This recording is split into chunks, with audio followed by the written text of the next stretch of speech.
안녕하세요. 오늘도 사연살롱을 찾아주셔서 감사합니다. 저는 가족이란 이름으로 시댁의 뱁새 같은 모습을 봐주었다가 큰일을 치르고 정신을 차린 40대 여성입니다. 뱁새라고 하니 여러분들은 어떤 말이 떠오르시나요? 뱁새가 황새 따라가면 가랑이 찢어진다. 이 말이 떠오르지 않으신가요? 저희 시댁의 모습은 뱁새 그 자체였어요. 사실 저희 시댁의 이런 모습은 제가 결혼 생활을 10년이나 하고 이혼을 했거든요. 전혀 모르고 있던 사실은 아니었어요. 시댁 사람들은 은근히 그들의 뱁새 같은 모습을 흘리고 있었죠. 지금 생각해보면 더 일찍 정신을 차려 큰일을 막을 수 있었는데 제가 현명하지 못했던 것 같아요. 하지만 저는 새로운 가족, 제가 선택한 가족인 시댁에게만큼은 아량이 넓었고 무조건적인 이해를 했어요. 이제는 물론 알아요. 시댁은 시댁일 뿐 시댁은 제가 바라는 가족이 될 수 없고 시댁은 애초에 새로운 가족이 아니라는 걸요. 이제 저희 이야기를 시작할게요. 답답하셔도 들어주세요. 일단 먼저 제 이야기를 할게요. 저는 어려서부터 결혼이라는 게 뭔지 알게 된 순간부터 결혼을 너무 하고 싶었어요.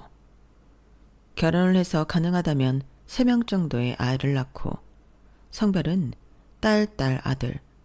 그렇게 5 식구가 오순도순 사는 모습을 정말 자주 꿈꿨어요. 제 가족을 만들고 싶었어요. 오로지 제가 선택한 사람과 제 힘으로 낳은 아이들. 그 미래가 정말 행복할 것 같다는 생각을 했어요. 그러니 제 꿈은 늘 결혼이었죠. 그럴 때도 있었어요. 초등학생 때 나의 꿈에 대해 글짓기를 하기도 하고 그림을 그리기도 하잖아요. 그때 제가 한 글짓기나 그림을 보면 온통 가족 이야기예요. 그리고 희망하는 직업란엔 늘 엄마나 부인이라고 썼죠. 물론 중학생, 고등학생이 되어서 직업에 대한 개념이 생기면서 다른 직업을 쓰긴 했어요. 하지만 언제나 늘 좋은 엄마와 부인이 되고 싶다는 생각을 했죠. 그게 제 최종적인 목표였어요. 그래서 친구들에게도 그렇게 말할 때가 많았어요. 그런데 한 친구가 이렇게 묻더라고요. 좋은 엄마, 좋은 아내. 그런 건 너무 고리타분하지 않아? 요새 그런 꿈을 가진 여자가 어딨어? 여기 있네. 너희는 안 그래? 유모차 끌고 가는 엄마들 보면 예쁘고 부럽고 그렇지 않아? 달랄한 가족들 보면 마음이 몽글몽글하고.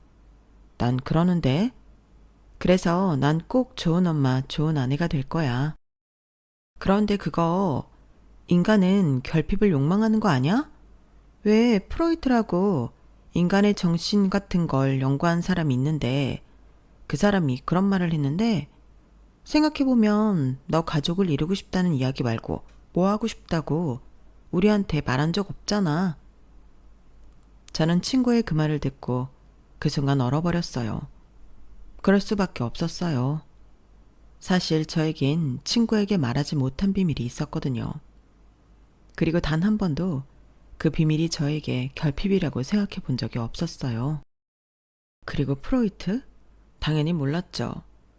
애초에 저는 심리학에 그다지 관심이 있지도 사람의 심리에 관심이 있지도 않았거든요. 물론 지금도 마찬가지고요. 하지만 친구의 그 말은 저를 바닥으로 내려앉혔어요. 그러자 친구도 그냥 해본 말이라며 미안하다고 하더라고요. 아마 거기에 있던 친구들은 모두 제 가정사를 예측했을 거예요. 정확히 무슨 일인지는 몰라도 적어도 제 가정에 무슨 일이 있었다는 것을 알았겠죠. 저는 들켰다라는 생각과 스스로 놀라서 어쩔 줄을 몰랐어요. 그리고 집으로 돌아와 곰곰이 생각해봤죠. 사실 저희 엄마는 제가 16살이었을 때 그해 여름에 집을 나갔어요. 지긋지긋해. 이렇게 가난하게 지내는 거 아주 지긋지긋하다고. 내가 언제까지 이런 상표도 모르는 옷을 입어야 하고 언제까지 하지도 못하는 요리를 해야 해? 그리고 이건 어디서 주워온 건데? 이 집은 아무리 청소를 해도 또 해도 집이 낡아서 먼지투성이야. 나 이제 도무지 감당할 수가 없다고. 그리고 너 그만 좀 울어. 내가 너 때문에 하던 공부도 그만두고 이러고 살고 있는데 대체 뭐가 억울해서 그렇게 우니? 정말 지긋지긋해. 아침에 일어나는 게 얼마나 지옥 같은 줄 알아? 내가 뭘 포기하고 여기에 왔는데. 나 오늘부로 여기 떠날 거야. 아버지한테 갈 거야. 자존심 이딴 거 다 필요 없어. 여기서 살 바엔 아버지한테 가서 길 거야. 나 찾지 마. 죽어도 찾지 마. 엄마는 하교를 한 저와 퇴근을 한 아빠 앞에서 그렇게 말하고 정말 집을 나갔어요. 그때 저는 에어컨이 없는 저희 집에서 공부를 하기 힘들어 아빠가 퇴근할 때까지 도서관에서 공부를 하고 있었거든요. 엄마는 그런 저희가 돌아올 때까지 기다린 것 같더군요.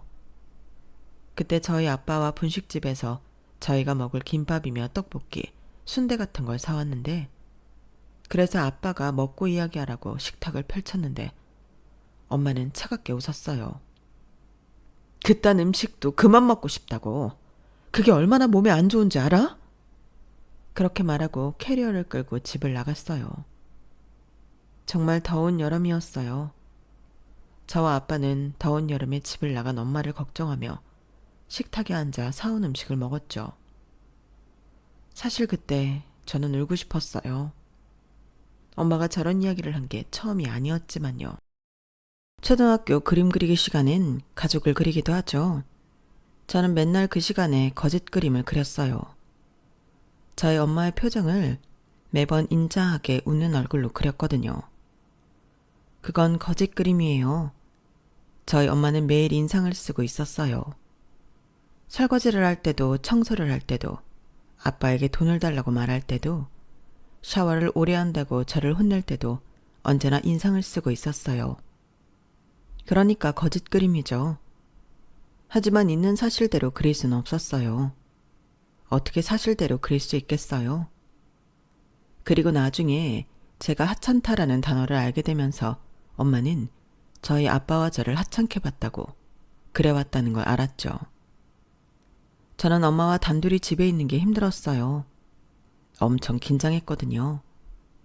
중학생 때보다 어릴 땐 엄마의 관심을 끌려고 앞에서 춤도 추고 그랬던 것 같은데 초등학교 고학년부터는 눈치만 봤어요. 엄마가 터지지 않게, 만두처럼 터지지 않게 조심해야 해. 늘 그렇게 생각했죠. 하지만 그렇게 행동한다고 미숙한 어린아이가 완벽했을까요? 늘 엄마는 만두처럼 터져서 저를 나무랐어요. 그것도 일상이라면 일상이었죠. 그리고 아빠가 오면 타겟은 아빠가 되었죠. 늘 그런 식이었어요. 그러다 보니 저는 대체 엄마가 왜 아빠와 결혼을 했는지 이해할 수 없었어요. 하지만 매번 아빠에게 물어보지 못했죠. 어마어마한 사실을 들을 것만 같았거든요. 이를테면 저를 가져서 어쩔 수 없이 사랑하지 않는 두 사람이 결혼을 했다는 흔한 이야기요. 그 이야기를 들을까봐 겁이 났어요.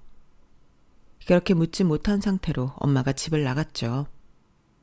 엄마가 집을 나간 건 그때가 처음이었어요. 엄마는 아무리 저희 부녀를 하찮게 봐도 집을 나가진 않았어요. 자주 외출도 하지 않았어요. 늘 집에만 있었죠. 때로는 친구가 없나 싶기도 했어요. 하교하는 길에 보면 아줌마들이 모여서 차를 마시고 그러잖아요. 저희 엄마는 그런 게 없었죠. 생각해보면 엄마가 웃는 얼굴을, 편안한 얼굴을 본 적이 없는 것 같아요. 늘 인상을 쓰고 늘 윽박지르고 그랬죠. 그래서 엄마가 집을 나간 그날 저는 아빠에게 물었어요. 아빠, 엄마랑 왜 결혼했어? 엄마는 아빠를 사랑해? 그럼 당연하지. 당연히 사랑하지. 지금은 아빠가 너무 못해줘서 못나서 그러는 거야. 너희 엄마가 얼마나 착한데 그걸 네가 쏙 빼닮았고 다 아빠가 잘못해서 그러는 거야. 너는 아무 잘못 없고 그러니까 이거 빨리 먹어. 사랑하는데 어떻게 한 번을 안 웃어? 아빠 보고 웃는 거 나 한 번도 본 적 없는데 아빠는 엄마 웃는 걸 본 적이 있단 말이야? 당연히 있지. 얼마나 잘 웃었는데. 말도 안 돼. 엄마가 요새 너무 힘들어서 그래. 엄마 여기에 가족도 없고 친구도 없잖아. 혼자 얼마나 외롭겠어? 너도 친구들이랑 놀고 공부하느라 바쁘고 아빠도 바쁘고. 그러니까 셈이 난 거야. 너희 엄마도 옛날엔 친구 많았어. 공부도 잘하고 예쁘잖아. 그리고 엄마는 지금 아빠 도와준다고 예전에 하던 공부도 다 그만두고 아빠한테 온 거야. 그리고 예쁜 너를 낳고 네가 다 크고 공부를 하니까 아무래도 다시 공부가 하고 싶나 봐. 아빠가 더 노력해야지. 엄마가 하고 싶은 대로 다 하게 해줘야지. 그럼 나 때문에 결혼한 건 아니네? 그건 무슨 소리야? 뭐 혼전 임신? 아니야. 네 엄마랑 그렇게 결혼하지 않았어. 얘가 별 생각을 다 하네. 얼른 먹기나 해. 엄마는 곧 돌아올 거야. 하지만 저도 아빠도 그때 떡볶이를 먹으면서 국물까지 다 먹으면서 생각했죠. 엄마는 돌아오지 않을 거라고요. 영영 가버렸다고요. 자기가 살던 세상으로요. 그 세상이 어떤 세상인지 저는 알지 못했지만요. 그렇게 저는 사춘기 시절을 엄마 없이 자랐어요. 가장 힘든 건 엄마로부터 배워야 할 것들을 배우지 못한다는 데 있었어요. 딸들은 2차 성징을 하고 여자가 되면서 엄마로부터 배우는 것들이 있잖아요. 예를 들어 저는 엄마가 떠나고 초경을 했어요. 친구들보다 늦었죠. 집에서 초경을 확인했는데 저는 집에 있던 아빠가 아니라 옆집에 살던 친구에게 가서 어떻게 해야 하냐고 물어봤어요. 너희 엄마한테 물어보지 왜 나한테 와? 아, 우리 엄마가 지금 밖에 잠깐 나가서 그래. 이대로 있을 수는 없잖아. 그리고 나도 엄마 돌아오면 엄마한테 물어볼 거거든? 이거 좀 알려줬다고 유세야. 그러면서 알려주고 생리대도 챙겨준 친구에게 괜히 짜증을 냈죠. 지금 생각하면 그 친구한테 미안해요. 그리고 엄마는 제가 고등학생이 되어서도 대학생이 되어서도 직장인이 되어서도 집으로 돌아오지 않았어요. 매번 입학식과 졸업식 때마다 엄마가 오는 건 기대도 안 했지만 휴대폰을 확인하며 문자라도 오길 기다렸는데 그것조차 없었죠. 저는 엄마의 생일, 어버이날에 엄마의 번호로 꼭 문자를 남겼거든요. 매년 그랬어요. 그러다 대학교를 입학하고 그러지 않았죠. 미웠어요. 집으로 돌아오지도 않고 딸의 문자에 간단한 답장도 없는 엄마가 미웠죠. 그러니 친구의 말은 맞았어요. 욕망은 결핍으로부터 온다는 위대한 사람의 말도 맞고요. 정말 그렇게 생각하니 친구들과 있을 때, 가족들과 있을 때 저는 무언가 크게 원하지 않더라고요. 그저 혼자 있기 싫었어요. 그러니 가족을 만들고 싶다는 마음은 혼자가 되기 싫다는 마음으로부터 비롯된 거였죠. 하지만 그런 마음으로부터 비롯되었다고 해서 가족을 만들고 싶다는 제 마음이 나쁘다고 생각하지 않았어요. 조금 주눅이 들긴 했지만 성인이 되고 나서도 결혼을 하기 위해 제 가족을 만들기 위해 노력했죠. 그러다 보니 결혼의 발돋움인 연애나 소개팅이 그리 가볍게 다가오지 않더라고요. 상대가 결혼을 하고 싶어하는 저를 부담스러워하기도 했고요. 그래서 제가 연애를 몇 번 안 했어요. 그러다 제가 대학을 졸업하고 건축회사의 인사팀에 입사를 해요. 그때 신입사원 연수로 남편을 만났어요. 남편은 건축팀인데 저희 회사가 신입사원 연수를 총 4주 했어요. 그중 2주는 회사 전체 신입사원들이 모여 연수를 해서 그때 처음 만나게 되었어요. 알고 보니 같은 대학 선배더라고요. 낯선 회사에서 같은 대학이라는 것만으로도 크게 위안이 되었어요. 그래서 친해지게 되었는데 연수가 끝나고는 연인이 되었죠. 회사에서 1년 반 동안 비밀 연애를 했어요. 같은 대학 동문이라는 방패가 있어서 그런지 알면서도 모른 척 해주신 건지 연애 사실을 들키지 않았어요. 일에 지장이 가지도 않았고 이후에 결혼 준비하면서 한 분 한 분 말씀을 드렸죠. 이후에 청첩장을 받아도 놀라지 않게요. 그런데 저희 예상과 다르게 다들 크게 놀라지 않았어요. 전혀 몰랐다는 사람도 있었지만 그렇구나 하는 반응이 대부분이었죠. 뭐 그렇죠. 사내 연애는 복사기도 안다는 말이 괜히 있는 게 아니잖아요. 그렇게 저는 그토록 원하던 결혼을 하게 되었어요. 그런데 제가 이 남자와 결혼을 하게 된 이유가 궁금하지 않으신가요? 남편은 정말 검소해요. 카푸어라고 하죠. 차는 무지하게 비싼 걸 타면서 실상은 백을 꼬다니는 사람들을 말하잖아요. 그리고 욜러요. 인생은 오직 한 번뿐이라는 말의 약자가 한때 유행했잖아요. 남편은 그 두 단어를 극혐하는 사람이에요. 인생은 건축적으로 살아야 한다고 건축쟁이답게 그런 말을 자주 했어요. 건축이라는 말을 참 좋아했어요. 그만큼 남편은 절약하고 성실하게 하나씩 쌓아 올리는 걸 좋아했어요. 그래서 주식이나 도박에는 눈길도 주지 않았고요. 복권도 사지 않더라고요. 사람이 한 방울 노리면 썩는 법이야. 그런 말을 하더라고요. 그래서 이 사람과는 결혼을 해도 되겠다 싶었어요. 그리고 제가 남편과 함께 재미로 타로를 봤거든요. 참 좋은 운명이네요. 여자분은 거목이지만 물이 없고 남자분은 가시나무인데 물이 많아요. 물을 주고받으면서 서로 상생하기 좋은 운명이에요. 그리고 여자분, 1년 뒤에 결혼할 거라고 하네요. 축하드립니다. 그 이야기가 제게는 농담 같지 않았어요. 제가 좀 융통성이 없거든요. 거목이라는 말이 딱 맞게 말이에요. 반면에 남편은 가시나무의 가지처럼 많은 선택지를 만들어 놓고 우선순위도 정해놓은 사람이라 제게 도움을 준 적이 한두 번이 아니에요. 그리고 남편이 될 사람에게 저의 가정사를 말하지 않을 수 없어 털어놓았는데요. 저는 이야기를 하면서 도중에 그만둘까, 농담이라고 할까 이런 생각이 수없이 들었어요. 하지만 남편은 표정 하나 바뀌지 않았어요. 저를 쳐다보지 않고 계속 이야기를 들었죠. 그리고 제가 이야기를 다 끝내자 제 눈을 똑바로 보더라고요. 그래? 그래서 네가 성숙하구나. 다른 또래에 비해서. 다 먹었어? 그럼 일어나자. 커피 마시러 갈래? 저는 좀 충격적이었어요. 대체로 이런 말을 들으면 저를 동정하지 않나요? 그런데 남편의 얼굴과 말엔 동정은 전혀 없었어요. 하지만 오히려 그런 점이 저에게 크게 와닿았어요. 이상하게 감동했다고 할까요? 제가 불행이라고 여긴 일들을 일상처럼 대해줬으니까요. 다행히 남편도 저와 결혼 생각이 있어서 저희는 차근차근 결혼을 하게 되었어요. 그런데 상견례 때 예상하지 못했던 일이 벌어졌어요.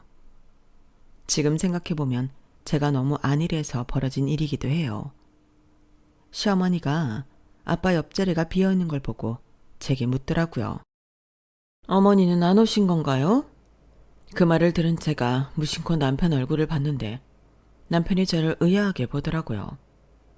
저는 그 순간 아차했어요. 저희 부모님이 이혼을 하지 않았거든요. 그리고 남편에게도 그렇게 말했고요. 그러니 시댁에선 이혼을 하지 않은 서류상 친모인 저희 엄마가 당연히 올 줄 알았던 거예요. 제가 무척 당황했어요. 아무 말도 하지 못했죠. 그리고 저희 아빠가 당황한 제 손을 잡았어요. 아, 지영이 엄마는 이 자리에 안 올 겁니다. 그리고 결혼식에도 안 올 거고요. 저희가 별거한 지가 오래지만 사실 이혼한 것과 다르지 않습니다. 이 말씀을 제가 먼저 드렸어야 했는데 죄송합니다. 아니, 결혼식에도 오지 않는다고요? 아무리 별거를 오래 했어도 하나뿐인 딸 아닙니까? 결혼식 부모석에 빈자리에 있는 거 사람들 입에 오르내리기 좋습니다. 웬만하면 두 분이서 이야기해 오라고 하는 게 좋지 않겠습니까? 딸이 하나라고 들었는데 너무하시네요. 요새는 이혼을 해도 별 껄끄럽고 생각한 관계 아니면 참석한다고 하던데 두 분 사이에 무슨 큰일이 있으셨나요? 그런 이야기는 제가 아들에게 듣지를 못해서. 지영아, 무슨 일이 있었니? 시어머니가 제게 묻는데 저는 고개를 숙일 수밖에 없었어요.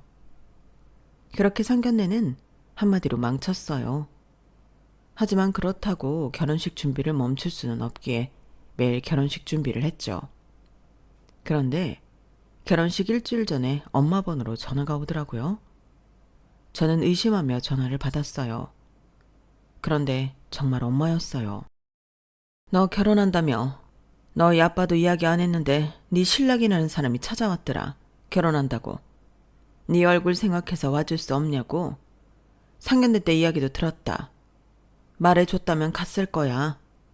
네 신랑 말대로 하나뿐인 딸이니까. 한복은 내가 알아서 하마. 엄마는 그렇게만 말하고 제 대답은 듣지 않고 전화를 끊었어요. 그리고 전 남편에게 가서 이게 무슨 일이냐고 물었죠. 그러니 남편이 제 손을 잡아요.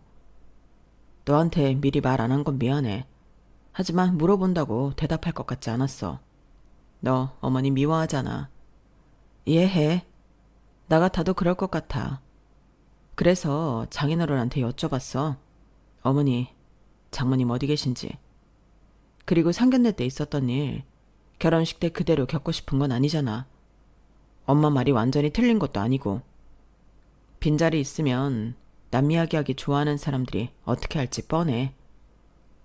그러면서 남편은 다시 한번 사과했어요. 저는 너무 당황스러웠지만 남편의 말도 일리가 있는 것 같아서. 그리고 18년 만에 보는 엄마가 내심 반가워서 그렇게 하라고 했어요. 그리고 결혼식 당일 신부 대기실에서 준비를 하는 제게 엄마가 다가왔어요. 저는 내심 감동했어요. 그런데 엄마는 저와 신부 대기실을 구석구석 보더라고요. 참, 하나뿐인 딸 결혼이라고 오라더니 고작 이런 데서 하니? 나는 또 5성급 호텔에서 하는 줄 알았다. 지금 애들 시험 기간이라 얼마나 바쁜데 바쁜 사람 오라고 해놓고 기름값도 안 나오겠다. 그리고 그 드레스 너한테 안 어울려. 네 남편이 그 드레스가 이쁘다 하든? 참, 이렇게 미적 감각이 없어서야. 결혼식은 얼마나 하니? 엄마 바쁘다. 그리고 아빠가 엄마를 찾으러 왔어요. 애한테 별 이상한 소리 하지 말고 밖으로 나와. 사위한테 인사는 했어? 사돈어른한테는. 무슨 사위, 무슨 사돈어른? 그쪽에서 먼저 인사해야 하는 거 아니야? 시집이잖아, 시집. 근데 왜 내가 해야 해? 남편이 예상한 제가 꿈꾸던 감동적인 재회는 없었어요. 저는 속상해서 눈물이 날 것 같았죠.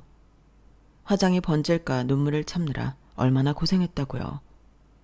그리고 엄마 때문에 기분도 망쳐서 결혼식 또한 감동적으로 느껴지지 않았어요. 그저 이 드레스가 너무 불편했죠.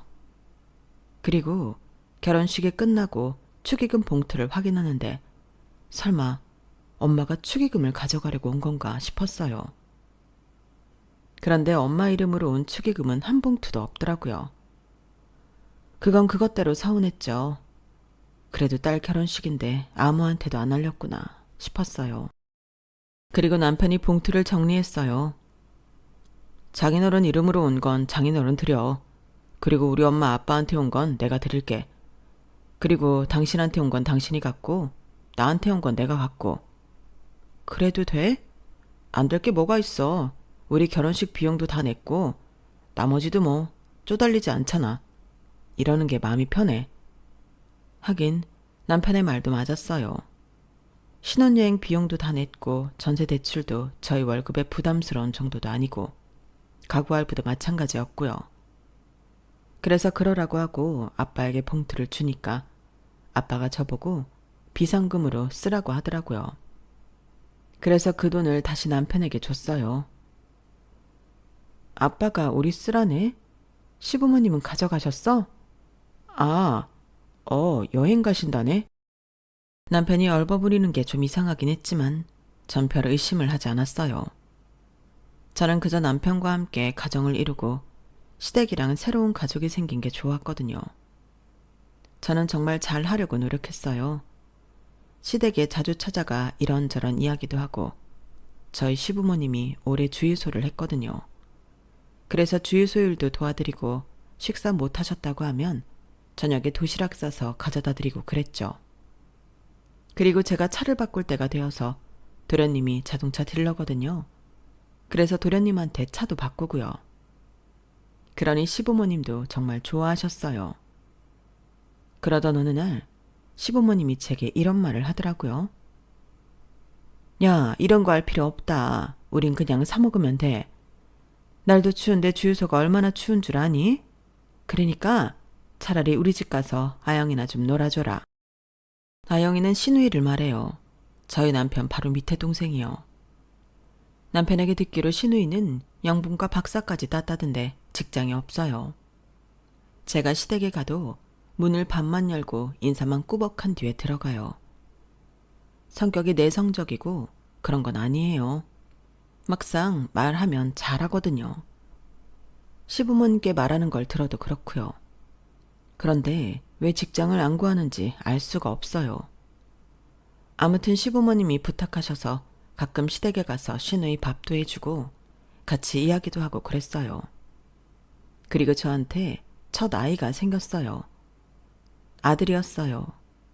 딸 아들을 원했지만 아들이어도 좋았어요. 그리고 그 아이는 무탈하게 태어나 첫 돌이 되었죠. 저는 돌잔치를 하려고 장소를 알아봤어요. 시어머니하고 같이요. 그런데 시어머니가 차를 타더니 말했어요. 34세 낳았으니 둘째는 정말 노산이다. 아니, 34도 노산이야. 너 둘째 가지려면 금방 낳아야 한다. 어쨌든 그러니까 길을 잘 받아야 해. 좋은 데서 돌잔치 해. 내가 돈 대줄 테니까. 지금까지 본 데는 너무 초라하다. 좋은 기가 달아나겠어. 에이, 안 그러셔도 돼요. 그리고 아까 본 데 괜찮지 않아요? 가격도 그렇고. 어차피 요새 돌잔치는 사람들도 많이 안 와서 넓은 데는 필요 없어요. 어머머? 얘가 무슨 말을... 우리 지인 중에 애 돌잔치 온다고 하는 사람이 얼마나 많은데. 태영이 아버지 인맥이 좋아. 그러니 좋은 데서 넓은 데서 해라. 남들 보기 부끄럽지 않게. 내가 얼마 전에 가본 돌잔치는 호텔에서 했는데 애들 한복이 명품이더라. 청담동에서 가져왔다던데 너희도 그렇게 해. 내가 돈은 다 대줄 테니까. 그래서 저는 인당 식사 비용이 7만 원 정도 하는 장소에 돌잔치를 예약했어요. 총 500만 원 정도 들었어요. 하지만 최종 결정하고 결제까지 했는데 시어머니에게 소식이 없는 거예요.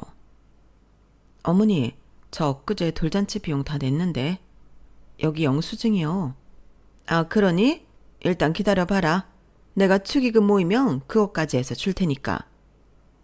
하지만 시어머니는 돌잔치가 끝나고 며칠이 지났는데도 돈을 주지 않았어요. 축의금도 다 가져가셨는데 말이에요. 그래서 나중에 둘째가 태어나 돌잔치를 할 때는 총 비용 200만 원에 대해서 소박하게 했어요. 그러니 시어머니가 혀를 끌끌 차면서 저를 거지 취급하더라고요. 그리고 시부모님 앞으로 온 축의금은 또 가져가셨어요. 그때 저는 알았죠. 저희 시부모님 돈 앞에서는 얼굴이 바뀐다는 걸요. 생각해보면 같이 외식을 할 때 식사 비용을 먼저 내신 적이 단 한 번도 없어요. 너무 구차해 보이나요? 그래도 나름 그 연세까지 일하는데 자식들 며느리 한 번 사줄 수 있잖아요. 그런데 지갑이 열리질 않더라고요. 그러다 시아버지가 오래 운영하신 주유소를 정리하셨어요. 시부모님은 인근 마을로 이사를 가셨죠. 땅을 사서 그 땅에 집도 짓고 작은 펜션도 주채 지으셨어요. 설계는 건축 일을 하는 남편이 했고요. 그런데 공사를 앞두고 남편이 말했어요. 우리 부모님 집 짓는데 얼마 보탤 수 없을까? 사실 우리 부모님 나 공부시키고 동생들 공부시키고 또 아영이는 대학원까지 보내느라 모으신 돈 거의 없거든. 대출 받으시겠다고 하는데 이제 벌이도 마땅치 않고 투자한다고 생각하고 안 될까? 투자? 그런 펜션 벌이 중 몇 프로 가져올 건데? 그리고 그걸 우리만 보태? 아영이랑 도련님은? 아영이는 알다시피 일을 안 하잖아. 그리고 태수는 지금 결혼 자금 모으느라 보탤 돈도 없고. 자기 왜 이렇게 냉정하게 굴어? 당신 부모 일이라도 이럴래? 그리고 펜션이야 나중에 우리가 물려받을 수도 있잖아. 아니 확실히 우리 부모님 돌아가시면 우리 명의가 될 거야. 내가 설계하고 다 했는데. 그러니까 투자한다고 생각하고 어떻게 안 될까? 그런데 알고 보니 이미 투자는 했고 시아버지 차도 신형 SUV로 바꿔주었더라고요. 제가 어떻게 이럴 수 있냐고 화를 냈어요. 부부 사이에 있을 수 없는 일이라고요. 그러니 되려 저에게 화를 내더라고요. 아니, 내가 내 돈으로 부모님 집 짓는데 투자하고 차 바꿔주겠다는데 왜? 당신 돈 한 푼 안 들어갔어. 걱정하지 마. 그리고 우리 아빠 그 차 10년은 더 탔어. 알아? 자기는 5년도 안 되어서 차 바꾼 주제. 넌 되고 우린 안 돼? 내 차는 중고차였잖아. 연식이 2012년이었다고. 어쨌거나 우리 부모님이 작은 주유소 하면서 우리 삼남매 키우느라 얼마나 고생했는데 내가 이 정도 효도도 못해? 그러게 애초에 순정적으로 나왔어야지. 그리고 내가 말했잖아. 결국엔 내 땅, 네 땅 되는 거라고. 나중에 우리가 살 집이고 우리가 관리할 펜션이라고. 왜 이렇게 답답하게 굴어? 그걸 당신이 어떻게 장담해? 약속 받아낼 수 있어? 각서라도 쓸 수 있냐고. 그렇게까지 하면 내가 투자할게. 각서 받아내. 알았어? 그러자 남편은 저와는 도무지 말이 안 통한다며 방을 나갔고 그날은 소파에서 자더라고요. 그리고 저는 혼자 방에 남아 울었네요. 돈이 아까워서가 아니에요. 투자할 수 있죠. 노후를 생각하면 나쁘지 않은 선택지고요. 하지만 일단 상의하지 않고 돈을 보탰잖아요. 그리고 저희 형편이 그리 넉넉하지 않아요. 둘이 살다가 넷이 되니까 지출이 만만치 않더라고요. 그리고 효도하는 거라는 남편의 말을 들으니 순간 저희 아빠가 생각이 나서 눈물이 왈칵 쏟아지더라고요. 저희 아빠도 만만치 않게 힘들게 저를 키웠어요. 그래도 시부모님은 부모 잘 만나 땅을 얻어 주유소를 했지만 저희 아빠는 3번에 이직을 했어요. 처음엔 제약회사였고 다음이 보험회사, 그리고 다음이 타이어 공장이었어요. 원래 저희 아빠는 운동을 했어요. 무슨 운동이었는지는 모르지만 집안 형편이 어려워져서 운동을 계속하지 못하고 운동만 했으니 공부를 못해서 대학도 가지 못하고 바로 취직을 했어요. 제약회사는 할아버지 지인이 임원으로 있어서 취직할 수 있었어요. 그리고 이직을 여러 번 한 것은 처음 하는 영업일에 적응을 못해서 실적이 나지 않았기 때문이에요. 한마디로 잘렸죠. 아빠는 영업을 하면서 스트레스를 많이 받았어요. 친구도 지인도 전부 잃었죠. 그래서 아빠는 마지막에 타이어 공장을 다니면서 그제야 무사한 일 했어요. 애초에 이런 데에서 일을 할 걸 그랬다. 나는 이 기계를 다루는 일에도 자격이 필요하다고 생각했는데 그냥 사지 멀쩡하면 할 수 있는 일이란 걸 알았다면 애초에 이 일을 했을 거야. 아빠는 요새 너무 행복하다. 그러니 공장 다닌다고 안타깝게 생각할 거 없어. 그리고 저희 아빠 차에 대해서도 할 말이 많아요. 저희 아빠는 6년 된 중고차를 제가 초등학생 때 사서 고등학생 때까지 탔고 지금 타는 차는 15년 정도 되었어요. 오히려 바꿔야 할 차는 저희 아빠 차 아닌가요?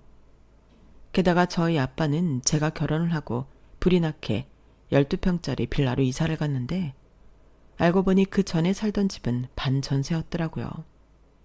그리고 와이프 없이 사는 남편은 왜 이렇게 비굴해 보이는지 아빠가 제 출가 이후 살도 많이 빠져서 더 그래 보이더라고요.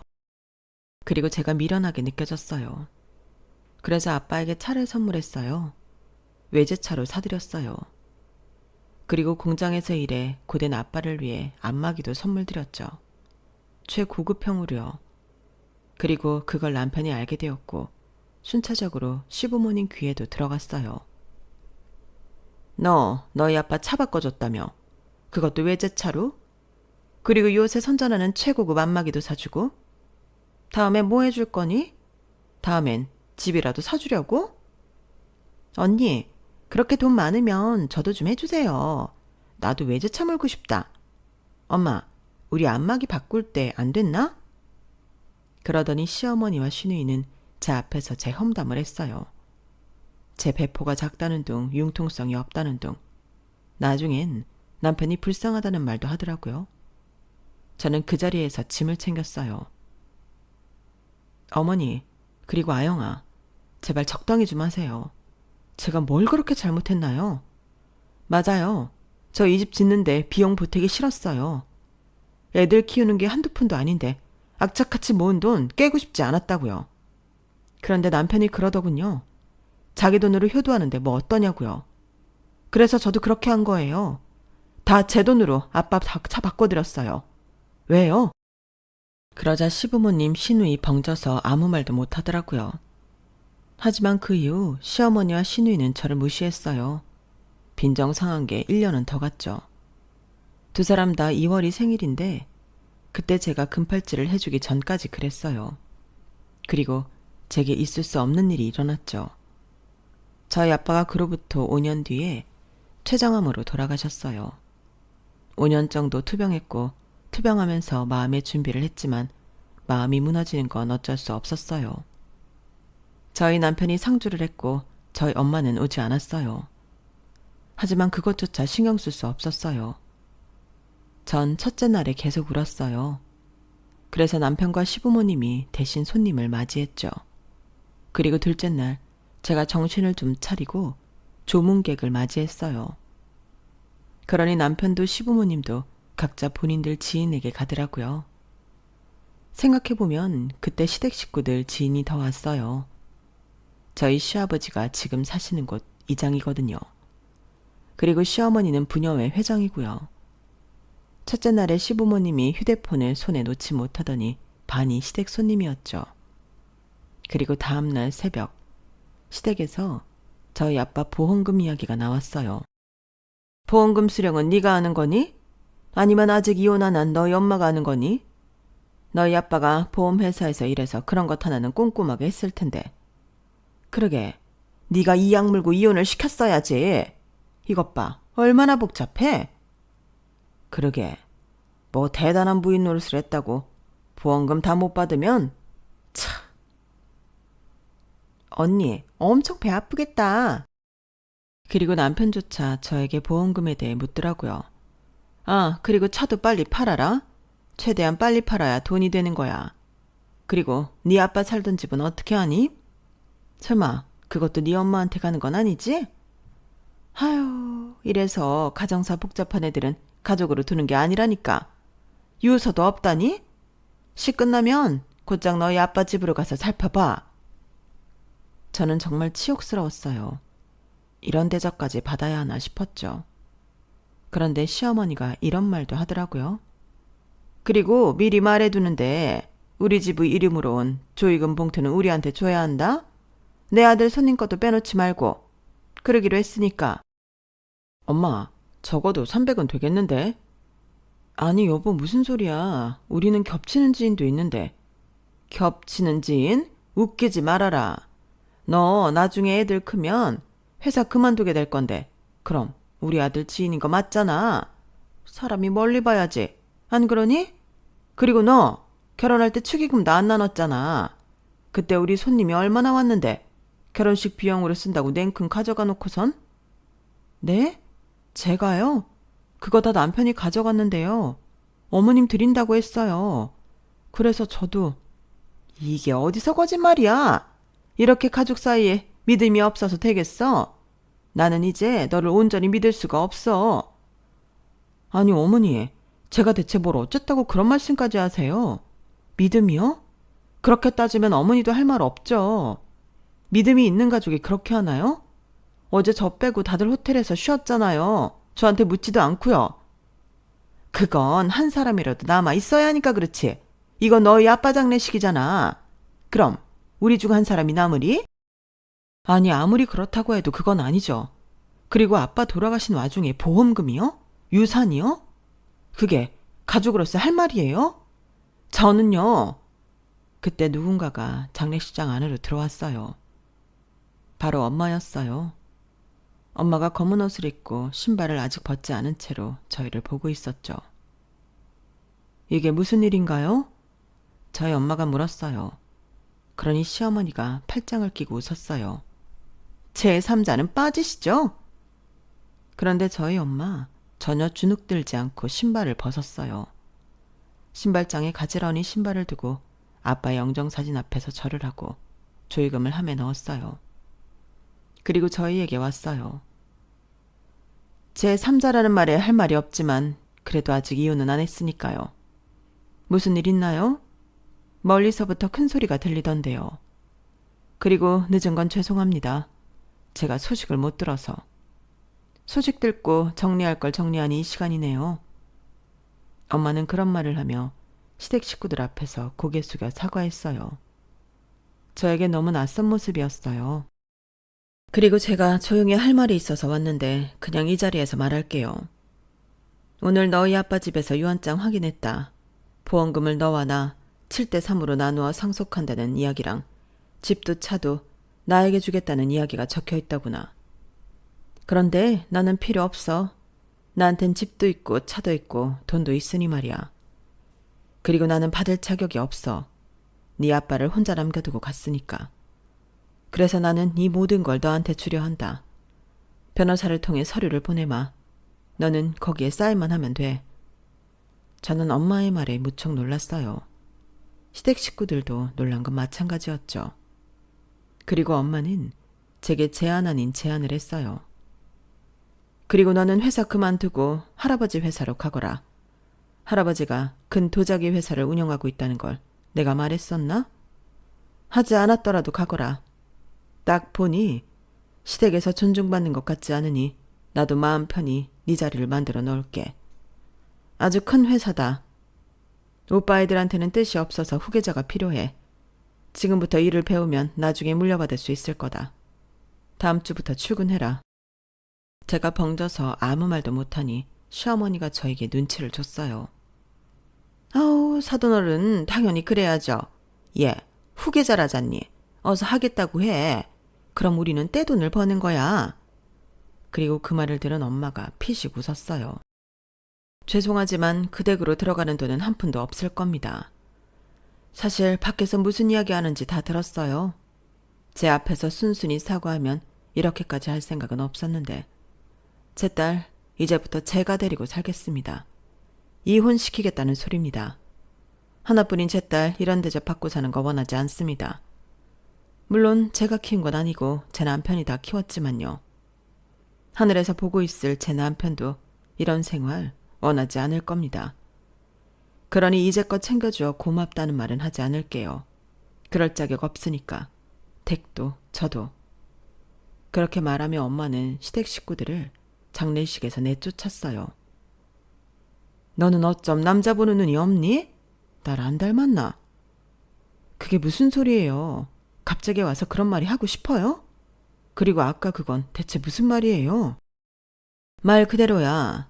이해했으면서 뭘 묻니? 하여튼 넌 네 아빠를 닮아서 확실한 걸 좋아하지. 그러면서 엄마는 옛날 이야기를 해줬어요. 아빠의 말대로 엄마는 아빠를 엄청나게 사랑했다는 이야기요. 서로 부지런히 사랑했어요. 하지만 그건 저를 갖고 제가 태어나 목을 가누기 전까지의 일이었어요. 시간이 지나면서 엄마는 깨달았어요. 부잣집 딸인 엄마가 가난한 아빠를 감당하기엔 속이 좁다는 걸요. 엄마는 좁은 집, 중고로 산 물건, 저렴한 것들 이런 게 마음 편히 받아들여지지 않았어요. 그래서 매일 짜증을 낸 거였어요.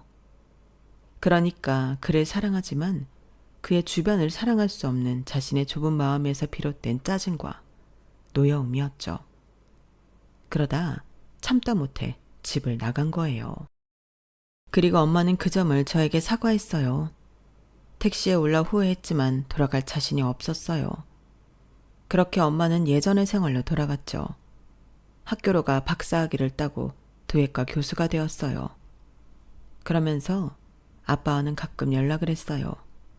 미안하다는 말을 가장 많이 했죠. 제가 눈에 밟힌다는 이야기도 했고요.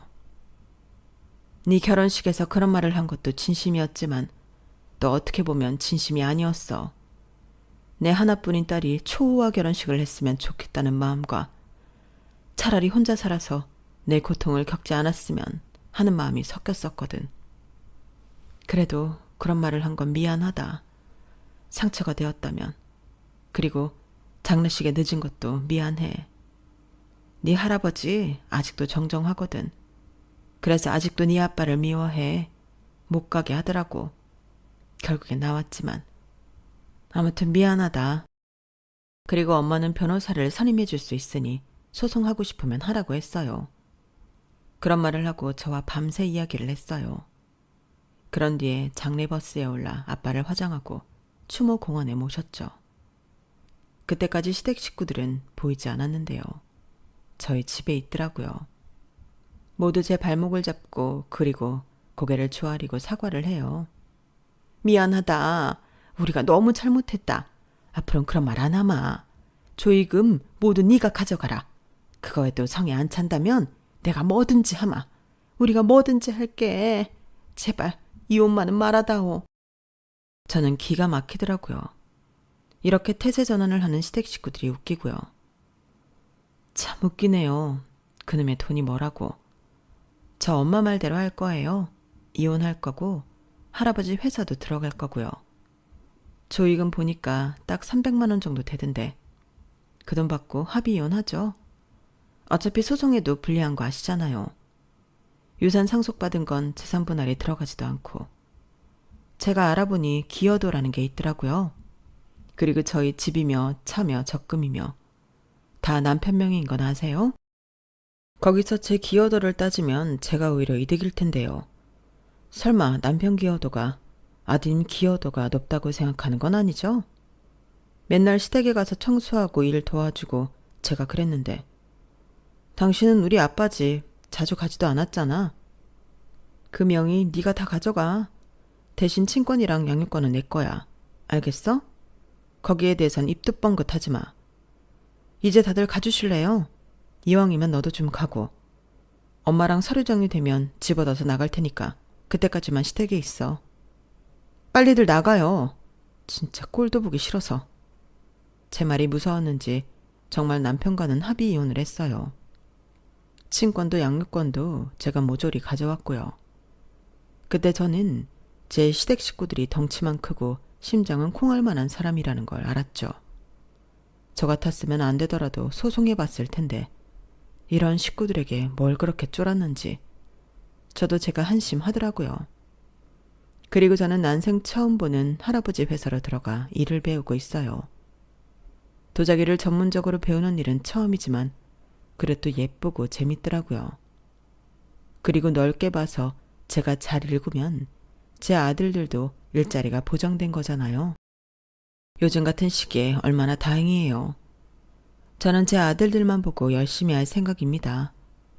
그리고 아마 남편은 재혼도 못할 거예요. 제가 회사에 모조리 다 이야기하고 퇴사했거든요. 누가 이런 시댁에 시집 오고 싶겠어요? 그리고 시부모님이 사는 마을에 부녀회를 통해 소문을 냈어요. 부녀회에서 저희 아빠 장례식에 온 분들이 불만이 많더라고요. 하긴 누가 사돈어른 장례식에 사람을 불러요. 그래서 시아버지는 이장자리에서 내려오고 시어머니도 부녀회에서 퇴출당했어요. 아마 이사를 가실 것 같아요. 부동산에 물어보니 집을 내놓았다고 하더라고요. 여기까지 저희 뱁새 시댁에 대한 이야기는 끝입니다. 어떻게 보셨나요? 정말 뱁새가 황새 따라하단 가랑이 찢어진다니까요. 저도 제 분수 지키며 열심히 살아가 볼 생각입니다. 제 이야기 들어주셔서 감사드리고요. 모두들 부자 되시고 건강하세요. 여러분, 사연 댓글에 응원과 현명한 조언 부탁드려요. 좋아요와 구독은 저에게 큰 힘이 됩니다. 오늘도 좋은 일 가득하세요.